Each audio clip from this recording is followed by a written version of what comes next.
नमस्कार दोस्तों, स्वागत है आपका हमारे YouTube चैनल पे। और आज हम बात करेंगे भाई मोदी जी का मास्टर स्ट्रोक। क्या है ये मास्टर स्ट्रोक? भाई देखो, मोदी जी आज इज़राइल के दौरे पर है और वो 2 दिन तक इज़राइल में रुकेंगे। लास्ट टाइम 2017 में मोदी जी वहाँ गए थे और इस बार का जो मौका है ना, वो बहुत ही जबरदस्त मौका है। क्योंकि एक तरफ तो भाई अमेरिका ईरान को ठोकने वाला है, मतलब उस पे युद्ध का ऐलान होने वाला है। लेकिन ठीक उसी समय मोदी जी इज़राइल के दौरे पर हैं और लगभग 8,000 करोड़ रुपए का जो डिफेंस डील है वो होने वाला है। और इसको सुन करके किसकी निकलेगी भाई आवाज? ऑब्वियसली पाकिस्तान और चाइना। ये जो डिफेंस डील होने वाली है, मतलब क्लियर है, अगला ऑपरेशन सिंदूर होता है तो सबसे ज्यादा ठुकाई पाकिस्तान को लगेगी, तो उनकी नजर भी इस पर बनी रहेगी। और मोदी जी का ये जो दौरा है ना, ये मतलब समझ लो कि आज के डे एंड एज में बहुत ही ज्यादा सिग्निफिकेंट मायने रखता है। एक तरफ तो डिफेंस डील करके हम लोग पाकिस्तान को जवाब देंगे, दूसरी तरफ क्या होने वाला है, चाइना का जो बेल्ट एंड रोड इनिशिएटिव है उसको भी काउंटर करने वाले हैं। क्योंकि जो बाइडेन की जब सरकार थी तो मोदी जी और उन दोनों ने मिलकर ऐलान किया था there would be a corridor, India middle east corridor, जो कि मुंबई या गुजरात से निकलकर पहले अबू धाबी या ओमान जाएगी, उसके बाद ट्रेन के रास्ते से ये सऊदी अरेबिया से होते हुए जॉर्डन जाएगी और वहां से इजराइल, और इजराइल पर जो है अडानी जी का पोर्ट है, मतलब, और वहां से साइप्रस या ग्रीस या इटली, मतलब भारत से यूरोप को कनेक्ट करने के लिए ये बहुत जरूरी है कि भाई इजराइल और बाकी अन्य देश जो मिडिल ईस्ट के हैं वो साथ में काम करें। बट एनीवे दोस्तों, आइए इस खबर को थोड़ा डिटेल में हम लोग समझ लेते हैं। बट आगे बढ़ने से पहले एक छोटा सा रिक्वेस्ट है मेरा कि भाई आप मेरे वीडियो को देख रहे हो तो भाई चैनल को आप बस सब्सक्राइब कर लो एक बार। और मेरा वीडियो थोड़ा लंबा होता है तो आप मेरे वीडियो में पेशेंस रखिए और मैं थोड़ा डिटेल में वीडियो बनाता हूं। द 9 ईयर वेट, मतलब मोदी जी कब गए हैं भाई इजराइल? 2017 में गए थे। मतलब पहली बार जब भारत के प्रधानमंत्री मोदी जी कब गए थे, वो 2017 में इजराइल के दौरे पर गए थे। और अब है 2026, मतलब 9 साल का gap. PM Modi stand alone visit to Israel, मतलब समझ रहे हैं कि ये प्रधानमंत्री जी का यात्रा visit amid massive geopolitical headwinds and conflict. अभी ये दौरा और भी महत्वपूर्ण हो जाता है क्योंकि भाई जैसा कि आप सभी लोग जान रहे हैं, ईरान के ऊपर अमेरिका कभी भी हमला कर सकता है। और जैसे ही ईरान पर हमला करेगा अमेरिका, तो इजराइल भी अकेले नहीं रहेगा, वो भी उस देश पर हमला करेगा और ईरान के मिसाइल्स इजराइल पर भी हमला कर सकते हैं। robust and multifaceted strategic partnership ties significantly strengthen PM Modi. मतलब ये जो है ना, मतलब इजराइल और भारत के रिश्तों को और भी महत्वपूर्ण कर देगा। Strategic imperatives and benefits shared the threat from regional militancy seeking security beyond international guarantees। अब भारत और इजराइल में बस एक ही चीज खामना है, दोनों के दोनों देश मुस्लिम देशों से घिरे हुए हैं और उनका सामना कर रहे हैं। तो इजराइल के पास जो टेक्नोलॉजी है, समझ लो टेक्नोलॉजी खासकर डिफेंस और साइबर सिक्योरिटी के मामले में इजराइल जो है ना, अमेरिका के बाद दूसरे नंबर पर आता है। ऐसे ऐसे हथियार है इजराइल के पास, आप सोच नहीं सकते हो। India secures cutting edge defence tech and solidifies crucial alliance. अब इजराइल के साथ हमारे संबंध अगर अच्छे होंगे तो दूसरी तरफ इजराइल एक छोटा सा देश है लेकिन जो फाइनेंशियल पावर है, क्योंकि इजराइल एक ज्यूस स्टेट है और दुनिया में जितने भी बड़े बड़े लोग हैं जो पूरे फाइनेंस जो कैपिटल के फ्लो को मैनेज करते हैं वो अधिकतर ज्यूस हैं। और न्यू इजराइल के बाद सबसे बड़ी आबादी कहाँ पे है ज्यूस की, वो है न्यूयॉर्क में। और न्यूयॉर्क में सब बड़े बड़े लोग रहते हैं। आप कभी सोचते होंगे कि भाई अमेरिका और इजराइल में ऐसी क्या दोस्ती है। तो अमेरिका में 52 सेनेटर्स हैं और सारे के सारे सेनेटर्स सबको अपने पॉलिटिकल कैंपेन के लिए पैसा चाहिए होता है। और वो कहाँ से आता है, यही बड़े बड़े धन्ना सेठ देते हैं। इसीलिए कभी भी आपने ये नहीं सुना होगा कि कोई भी अमेरिकी राष्ट्रपति इजराइल चाहे जो भी करे कोई उसका विरोध नहीं करता है। ठीक उसी प्रकार से अगर इजराइल के साथ हमारे अच्छे संबंध होंगे तो भारत में इन्वेस्टमेंट भी आ सकता है।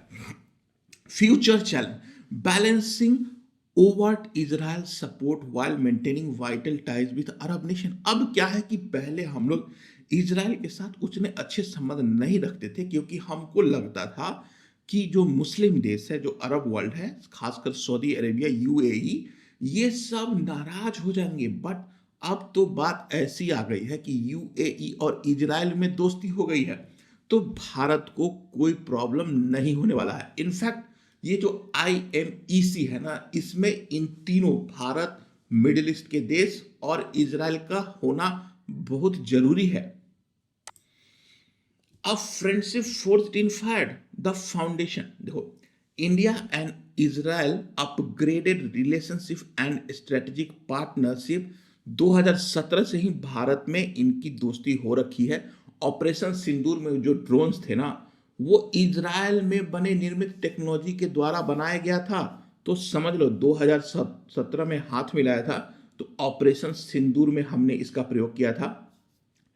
Reliable defense supplier for decades aided India during 1999 Kargil war. Israel के साथ अपनी ऐसी दोस्ती है कि भाई 1999 में जो कारगिल वार था ना उसमें भी इसने हमारी सहायता करी थी।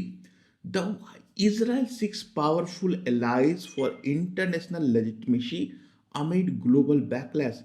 अब क्या है कि इजराइल को भाई क्योंकि यूरोपीय देशों ने मतलब इजराइल को समझो नेग्लेक्ट कर दिया है तो एक पावरफुल एलाई इजराइल को चाहिए। और भारत का मतलब अभी जो स्टेटस है ना जियोपॉलिटिक्स के पॉइंट ऑफ व्यू से वो धीरे धीरे इंक्रीज करेगा ही करेगा क्योंकि इकोनॉमिकली हम लोग स्ट्रेंथ हो रहे हैं।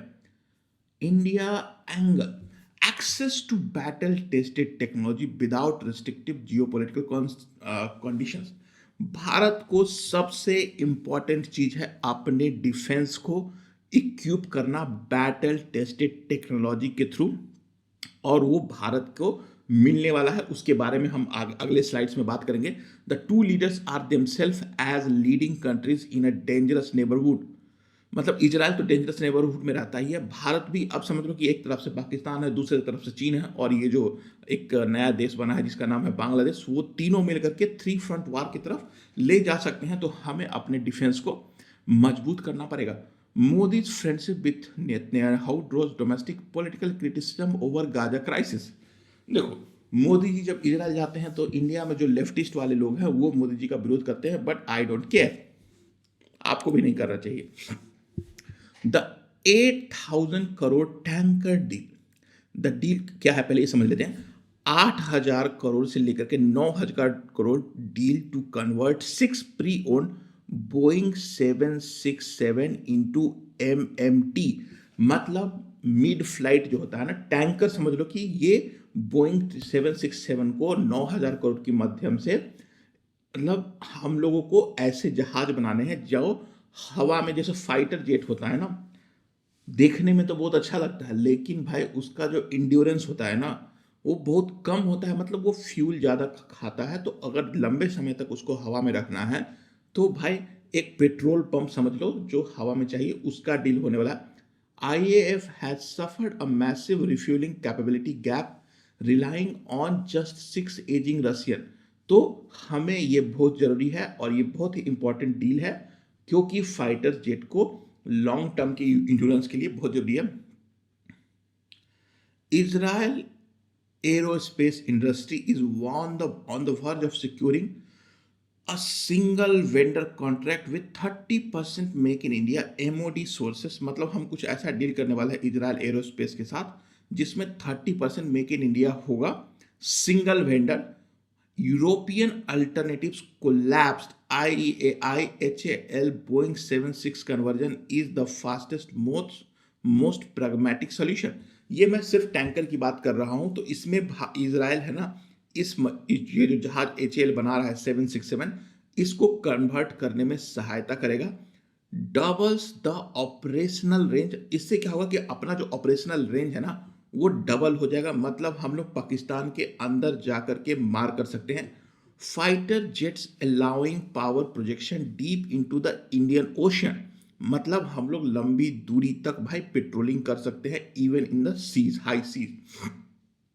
Future complication integration 18-year-old commercial airframes with varied Indian weapon systems poses long term maintenance challenge.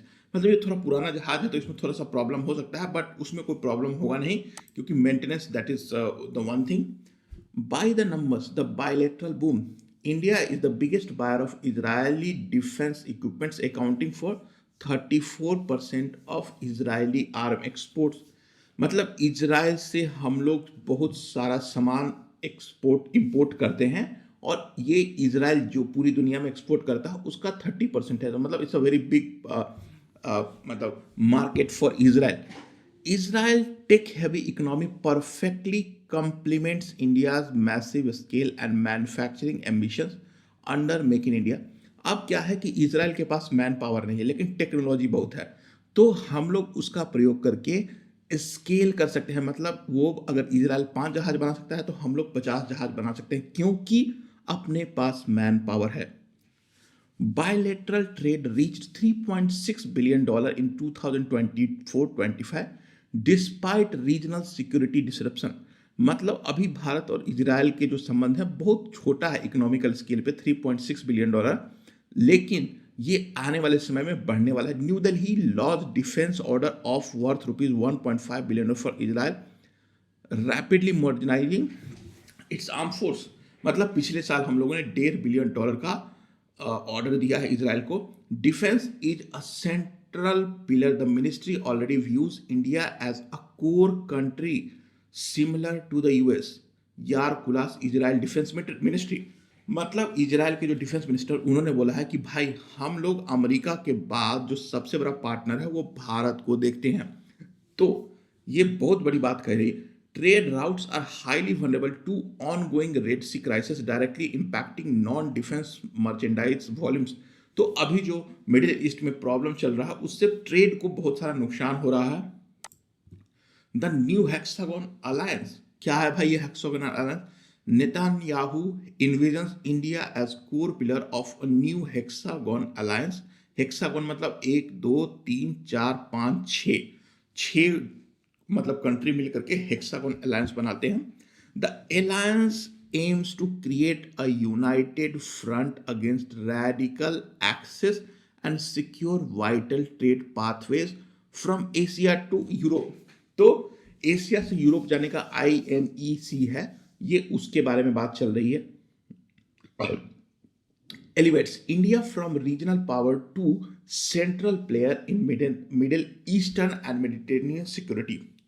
इस डील के बाद होगा क्या कि पहले सिर्फ साउथ ईस्ट एशिया में एक पावर का रोल अपना रहा था भारत, अब वो मिडिल ईस्ट में भी अपना सकता है। As traditional western support wavers Israel looking east to solidify long term diplomatic survival. जैसे जैसे यूरोप अमेरिका का साथ इजराइल का साथ देना छोड़ रहा है, ठीक उसी टाइम पर इजराइल और भारत के संबंध आगे बढ़ रहे हैं।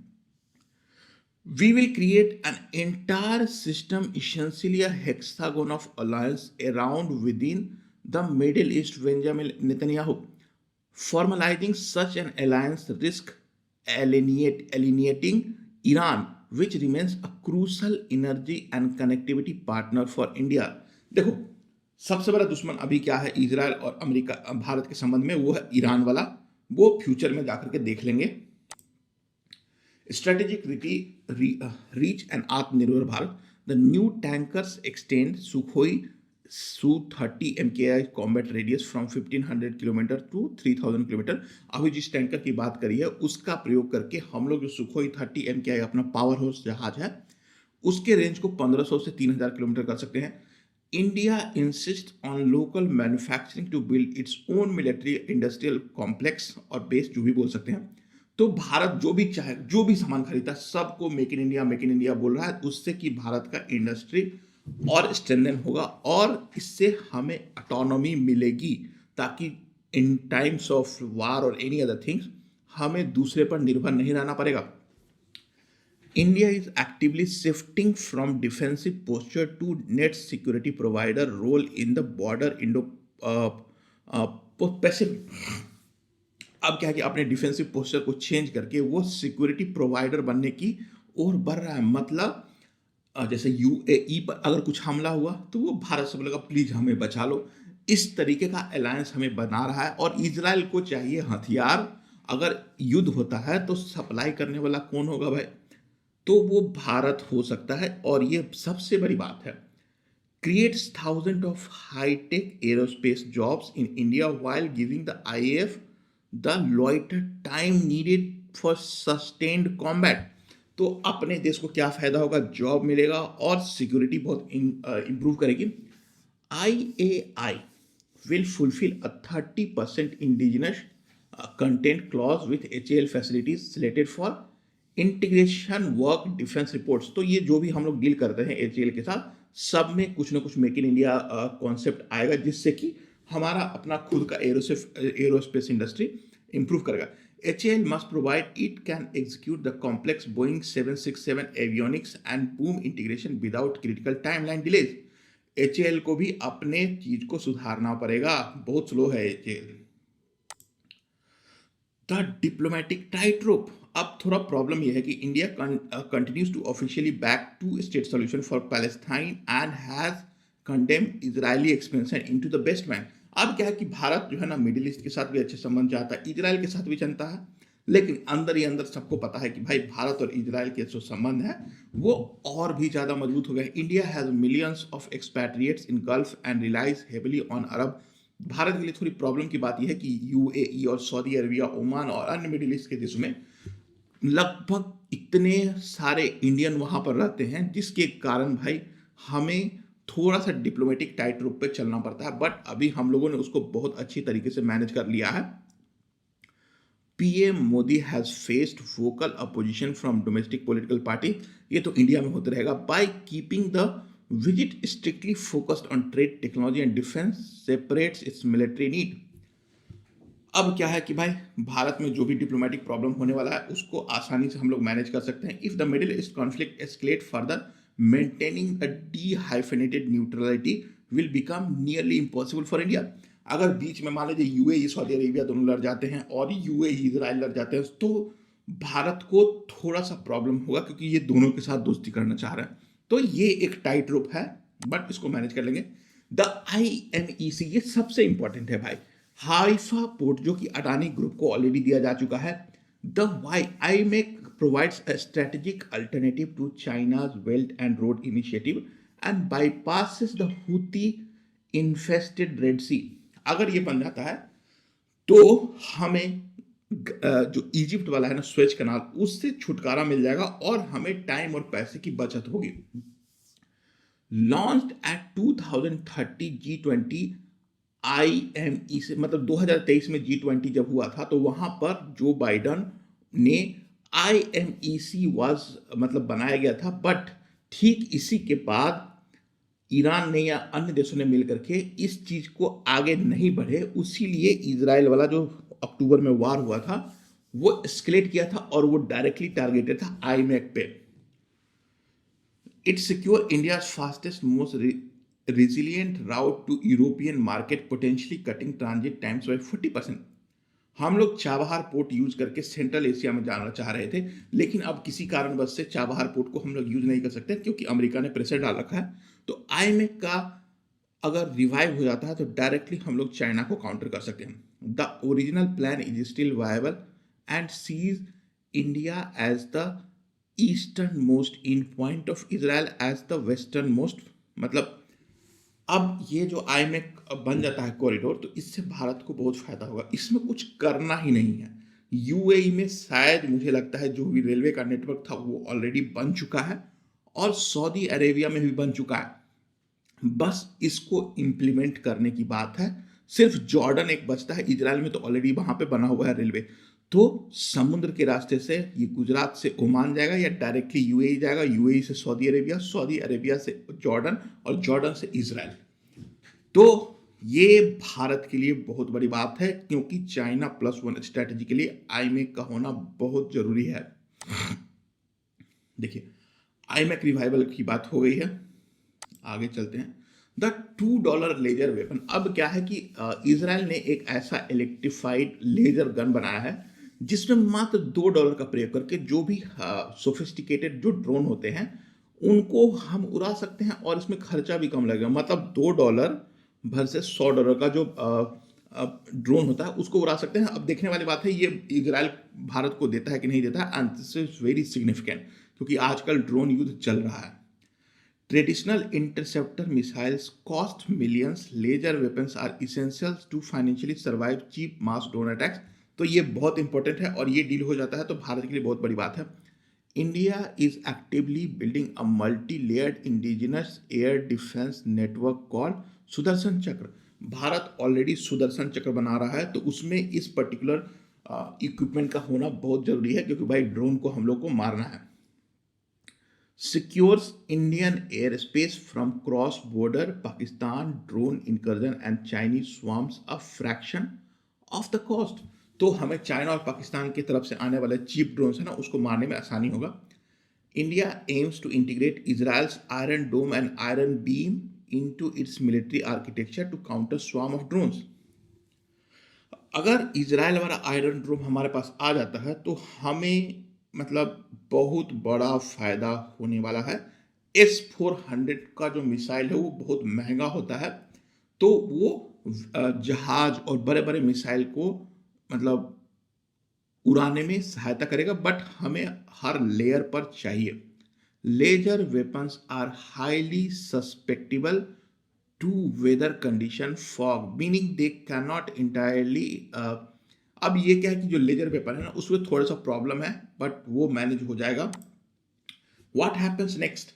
Negotiations are currently in New Delhi aiming to conclude the Israel-India free trade agreement by the end of 2026. ये FTA हो जाता है तो ये भी बहुत बड़ी बात है, and FTA would dramatically lower the trade barrier in technology, agriculture, diamonds and IT services. तो भारत को फायदा होगा। Israel need access to India's massive consumer market to stabilize its war-battered economy. तो इजराइल को भी एक बहुत बड़ा मार्केट मिलेगा। Indian tech startups and agriculture sectors will gain. अब एग्रीकल्चर के मामले में भाई इजराइल बहुत आगे है, तो हमें फायदा होगा। Protracted negotiation over intellectual property rights and services sector access have a historical derailed Indian FTAs. जो इंटेलेक्चुअल प्रॉपर्टी राइट है ना उसको लेकर के हमेशा से FTA में नुकसान होता, लेकिन अब भाई अब thanks to America we have multiple free trade agreements with European Union, America के साथ हो गया है, न्यूजीलैंड के साथ हो गया है, और अन्य देशों के साथ अब होने ही वाला है। The ultimate shift. PM Modi's 2026 visit cements Israel not just an arms supplier but as a core geopolitical ally. ये क्लियर है। While the world isolates Israel over Gaza, India is pragmatically doubling down on its national security interest. मतलब भारत को अपने security interest को सबसे ऊपर देखना है, और वो कर रहा है। Ties have significantly strengthened national interest trumps ideology. India needs range, technology and trade route. Israel needs legitimacy. मतलब दोनों के लिए विन विन सिचुएशन है। विथ मिड एयर रिफिलिंग, ये जो टैंकर की बात हुई है उससे भारत को फायदा होगा। The challenges for new Delhi is managing a diplomatic blow back from the Arab street. तो इजराइल के साथ ज़्यादा नज़दीकियाँ होंगी हमारी, तो थोड़ा सा प्रॉब्लम हो सकता है मिडिल ईस्ट में, बट भारत अभी तक इसको अच्छे तरीके से मैनेज करता आया है और आने वाले समय में भी मैनेज करेगा। तो दोस्तों ये था आज का हमारा वीडियो। अगर आप यहां तक पहुंच चुके हो तो फिर से एक छोटा सा रिक्वेस्ट है, चैनल को सब्सक्राइब कर दो because I am a new channel, I need your support. Thank you.